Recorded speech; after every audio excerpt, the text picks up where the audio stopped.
Good morning, students. Welcome back to the class. आज हम अध्याय 5 सूर्यकांत त्रिपाठी निराला द्वारा रचित उत्साह गीत का अर्थ समझेंगे। आपके अध्याय 3 और अध्याय 4 इस वर्ष आपके कोर्स से डिलीटेड है, जो कि बोर्ड परीक्षा में इसके प्रश्न नहीं आएंगे। उत्साह एक आह्वान गीत है जो बादल को संबोधित है। बादल निराला का प्रिय विषय है। कविता में बादल एक तरफ पीड़ित प्यासे जन की आकांक्षा को पूरा करने वाला है, तो दूसरी तरफ वही बादल नई कल्पना और नए अंकुर के लिए विध्वंस, विप्लव और क्रांति चेतना को संभय देने वाला भी। कवि जीवन को व्यापक और समग्र दृष्टि से देखता है। कविता में ललित कल्पना और क्रांति चेतना दोनों हैं। सामाजिक क्रांति का बदलाव है। साहित्य की भूमिका महत्वपूर्ण होती है। निराला इसे नवजीवन और नूतन कविता के संदर्भों में देखते हैं। तो ये रहा आपका उत्साह कविता के बारे में। पहले पद का अर्थ हम समझेंगे। कवि बादल में क्रांति का स्वर सुनता है। वह उसके गिड़गिड़ाते स्वर पर मोहित होकर कहता है, ओ बादल, तुम खूब गरजो, कड़को, गड़गड़ाओ। तुम अपनी भयंकर गर्जन तर्जन से इस आकाश को घेर लो। तुम्हारे केस कितने सुंदर और काले और घुंघराले हैं। ये कल्पना के विस्तार के समान घने हैं। कवि बादल को कवि की संज्ञा देते हुए कहता है, अपने हृदय में बिजली की चमक छिपाए हुए ओ कवि, संसार को नया जीवन देने वाले ओ कवि, तुम अपनी भावना में वज्र छिपाकर समूचे संसार में जोश का पौरुषमय स्वर भर दो। हे बादल, तुम गरजो, गड़गड़ाओ। तो ये रहा आपके पहले पद का अर्थ। हम दूसरे पद में जाएंगे। कवि कहता है, चारों ओर बेचैनी थी, व्याकुलता थी। हर मनुष्य परेशान था। लोगों के मन उछटे हुए थे, अनमने थे। विश्व के सभी लोग भीषण गर्मी के कारण दुखी थे।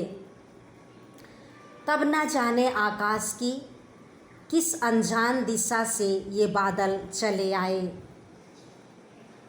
कवि बादलों का आह्वान करते हुए कहता है, बादलों, तुम खूब बरसो और गर्मी में झुलसे लोगों को शीतल कर दो। उन्हें ठंडक पहुंचाओ, खूब गरजो। इस कविता का सांकेतिक अर्थ यह है कि संसार में चारों ओर हिंसा थी, कष्ट थे, दुख थे, लोग परेशान थे, अनमने थे। तब ना जाने कौन छाया सा बनकर आया और दुख से पीड़ित धरती के लिए कल्याण और मंगल की वर्षा कर गया। कवि बादलों से यही प्रार्थना करता है, हे बादलों, तुम खूब गरजो, बरसो और दुख पीड़ित जनता को सुख प्रदान करो। ये रहा उत्साह कविता और बादल के विषय में कवि ने किस तरह से संकेत दिया है और आह्वान किया है। दूसरी कविता सूर्यकांत त्रिपाठी निराला का है, अट नहीं रही। अब इसके अर्थ हम समझेंगे। निराला जी फागुन मास की मादकता का वर्णन करते हुए कहते हैं, फागुन मास की मोहकता इतनी अधिक कि समा नहीं पा रही है।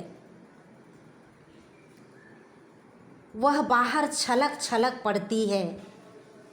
फागुन की कांति तन में समा नहीं पा रही, उसके कारण लोगों के चेहरों पर खुशी झलक झलक उठती है।